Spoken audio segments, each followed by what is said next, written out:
Break के बाद एक बार फिर से आप सभी दर्शकों का अन्नदाता कार्यक्रम में स्वागत है। खरीफ में बारिश के कारण खेतों में अधिक खरपतवार उगाते हैं, जो कि फसल की बढ़वार और पैदावार दोनों को ही प्रभावित है। ऐसे में किसान अक्सर इनकी रोकथाम के लिए शाकनाशी प्रयोग करते हैं। अगर धान की फसल की बात करें, इस फसल को खरपतवार से मुक्त रखने के लिए अब किसान उन्नत कृषि यंत्रों का इस्तेमाल कर आसानी से खरपतवारों की रोकथाम कर सकते हैं। तो चलिए इन यंत्रों के बारे में जानते हैं कृषि विज्ञान केंद्र जिला मुजफ्फरपुर की कृषि इंजीनियर निधि कुमारी से। नमस्कार। आज हम बात करेंगे खरपतवार निकाई यंत्र की, जिसको भी बोलते हैं कि वीडर बोलते हैं हम। वीडर जनरली होते हैं हमारे दो प्रकार के होते हैं, और वीडर जो खरपतवार निकाई के लिए इस्तेमाल होता है। और अगर हम टाइम की बात करें, समय की काफ़ी बचत हो जाती है। तो अगर हम देखें तो 60 से 65% तक की हमारी लेबर कॉस्ट की कमी हो जाती है, और उतना ही 60 से 65% जैसे हमारे टाइम की सेविंग हो जाती है। जो वीडर का इस्तेमाल एक्चुअली 2-3 तरीके से कर सकते हैं। एक तो होता है हस्त संचालित और एक होता है पावर ऑपरेटेड। अगर हम हस्त संचालित की बात करें तो हमारे पास बहुत सारे वीडर हैं। पहला तो होता है कोनो वीडर। कोनो वीडर में 2 रोटर, फ्लोट फ्रेम एवं एक हैंडल लगा होता है। रोटर आकार में कोन फ्रस्टम चिकना एवं दांतेदार होता है और लंबाई में सतह से जुड़ा होता है। रोटर एक दूसरे के विपरीत होते हैं। इसमें रोटर फ्लोट हैंडल फ्रेम से जुड़े होते हैं। फ्लोट यंत्र की गहराई को नियंत्रित करता है और रोटर को कादों में डुबोने से बचाता है। इस यंत्र द्वारा हाथ से निदाई गुड़ाई करने की तुलना में 60 से 70% मजदूरी की बचत और 30 से 40% संचालन में खर्च तथा 9% उपज में वृद्धि होती है। रोटर जब चलती है जमीन में तो वो धंसती है, तो उसकी जो धंसने की जो गहराई होती है 3 सेंटीमीटर के लगभग होती है। तो आप देखेंगे कि जो मिट्टी के अंदर रोटर जब चलती है तो उसका एक्शन होता है पुलिंग एंड पुशिंग, मतलब वो पीछे जाता है फिर आगे जाता है। तो इसमें क्या होता है कि आपकी जो वीड होती है, जो आपके खरपतवार होते हैं, वो अपरूट हो जाते हैं, वो जमीन से वो निकल जाता है। तो इसमें सिंपली क्या करते हैं हमारे किसान भाई, बेंत को पकड़ते हैं और उसको आराम से चलाते हुए जाते हैं। तो अगर आप खुरपी से या किसी और चीज से निकाई करते हैं, जो हमारे जो पारंपरिक तरीके होते हैं, उससे काफी अच्छा होता है। और इसकी जो फील्ड कैपेसिटी होती है वो आधे एकड़ प्रतिदिन के हिसाब से आप ले सकते हैं। एक दिन में 8 घंटे 9 घंटे अगर हम काम करते हैं तो आधा एकड़ प्रतिदिन के हिसाब से इसकी क्षमता होती है, कार्य क्षमता। और ये सिंगल ऑपरेटेड होता है, मतलब एक इंसान की जरूरत होती है इसमें। तो ये धान के खेतों में ज्यादा हम यूज करते हैं। धान के खेत में इसलिए यूज करते हैं क्योंकि धान में ऐसा देखा गया कि हमारी जो खरपतवार होते हैं ज्यादा होते हैं, और धान की जो खेत होती है वो नमी हमेशा रहती है, तो वहां पे ये काफी उपयोगी होता है। और इस वीडर में मतलब 25 से 30 सेंटीमीटर तक की जो पंक्तियों के बीच में जो जगह होती है उसमें ये वीडिंग करता है। दूसरा जो होता है हम बोलते हैं उसको battery operated portable wetland weeder. तो वेटलैंड वीडर मतलब वेटलैंड हम बोलते हैं जहाँ पे गीली मिट्टी होती है, जैसे कि हम जहाँ पे कदवा करते हैं जनरली, जो हम धान जहाँ पे लगाते हैं वहाँ पे तो आप जानते ही होंगे कि हमारी मिट्टी गीली होती है, हमेशा हमें ज्यादा पानी देना होता है धान की खेतों में। और इसमें ये उस SRI मेथड, जो श्री मेथड जो बोलते हैं, श्री तरीके से जहाँ पे हम धान की रुपाई करते हैं, वहाँ पे ये काफी उपयोगी साबित होता है। पावर वीडर आमतौर पर छोटी मशीनें होती हैं जो पूरी तरह से खरपतवार को हटाने के लिए उपयोग की जाती हैं। इन मशीनों को आसानी से इस्तेमाल किया जा सकता है, यहाँ तक कि इनके सुरक्षित संचालन के लिए किसी भी प्रकार के पूर्व प्रशिक्षण की आवश्यकता नहीं होती है। यह वीडर इंजन, फ्रेम, ब्लेड्स तथा सहायक पहिए का मिश्रण होता है। यह आमतौर पर 2 छोटे स्ट्रोक इंजन द्वारा संचालित होते हैं।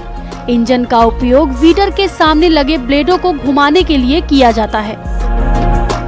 और इसकी जो कार्य क्षमता है वो 0.2 से 0.2 से 0.3 हेक्टेयर प्रतिदिन की होती है। और इसका कॉस्ट थोड़ा ज्यादा होता है अन्य हस्त संचालित वीडर से। इसकी कॉस्ट लगभग 8,000 रुपये होती है, लेकिन ये काफी अच्छा होता है। चलाने के लिए भी आपको बहुत एक्सपीरियंस की जरूरत नहीं है, और इसमें ड्रजरी रिडक्शन होता है, बोलते हैं जो शरीर से जो आप थक जाते हैं वो नहीं होगा।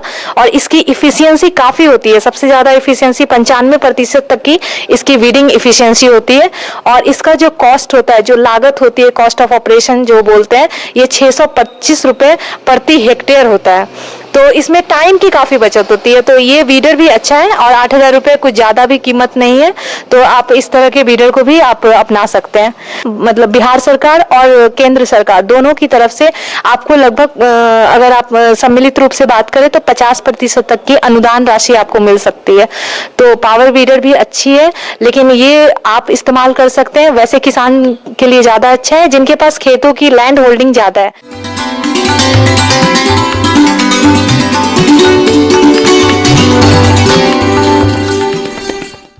आइए जानते हैं अन्नदाता निःशुल्क फोन के माध्यम से पूछे गए समस्याओं का समाधान।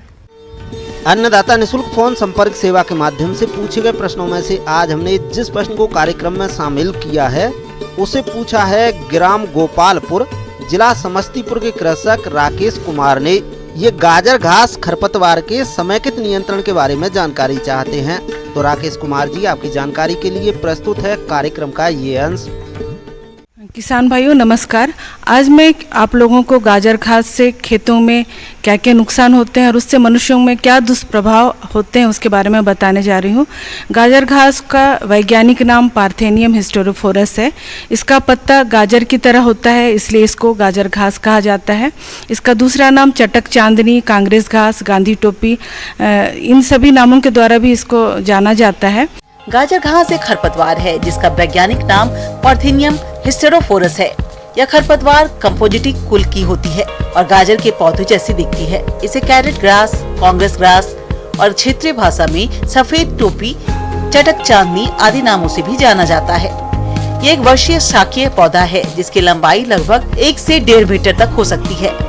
हर एक गाजर घास खरपतवार लगभग 1000 से 5000 बहुत ही छोटे छोटे बीज पैदा करता है।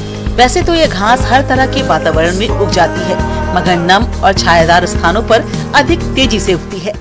इससे मनुष्यों में बहुत सारे दुष्प्रभाव होते हैं। साथ ही ये पशुओं में भी चर्म रोग जैसे रोगों को करते हैं और जब पशु चरते हैं, इस घास को खा लेते हैं, तो उनके दूध में पार्थेनिन नामक जो विषैला पदार्थ है जो पार्थेनियम से के द्वारा खाने से होता है, वो उनके दूध में आ जाता है और उसके कारण ये मनुष्यों में एलर्जी या चर्म रोग ऐसे बीमारी होने लगता है। इसके नियंत्रण के लिए ऐसे कीटों को रखा जाता है जो गाजर घास को अच्छी तरह से नष्ट करने में सक्षम होते हैं और अन्य उपयोगी फसल या वनस्पतियों पर कोई विपरीत प्रभाव नहीं डालते। जून से अक्टूबर के प्रथम पखवाड़े में बीटल कीट अधिक सक्रिय रहता है और 1 एकड़ के लिए लगभग 3 से 4 लाख कीटों की आवश्यकता होती है।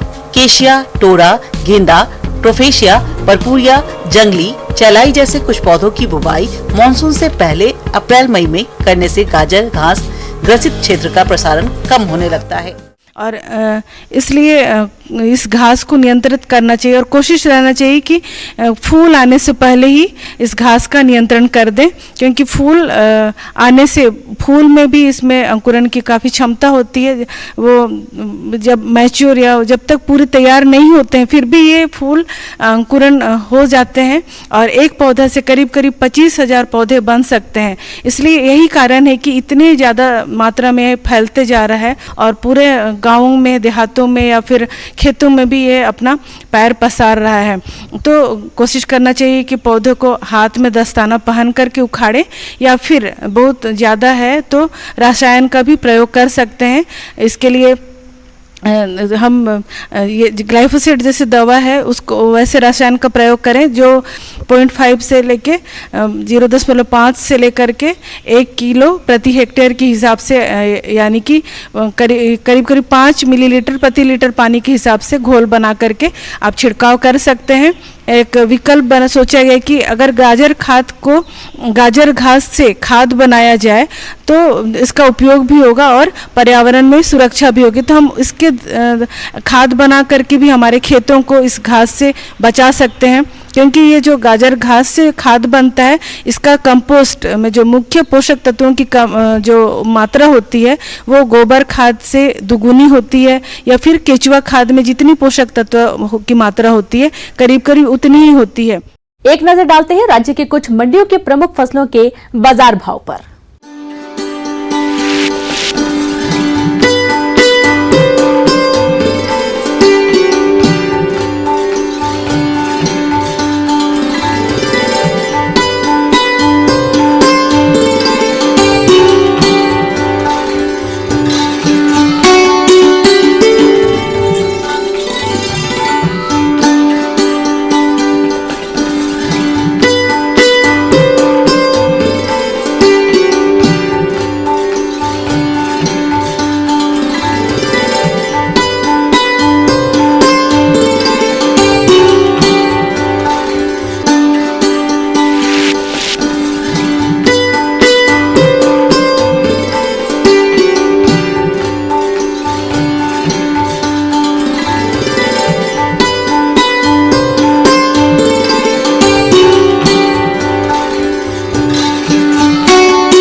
किसान भाइयों, कृषि संबंधित समस्या और सुझावों के लिए आप हमें इस पते पर संपर्क कर सकते हैं।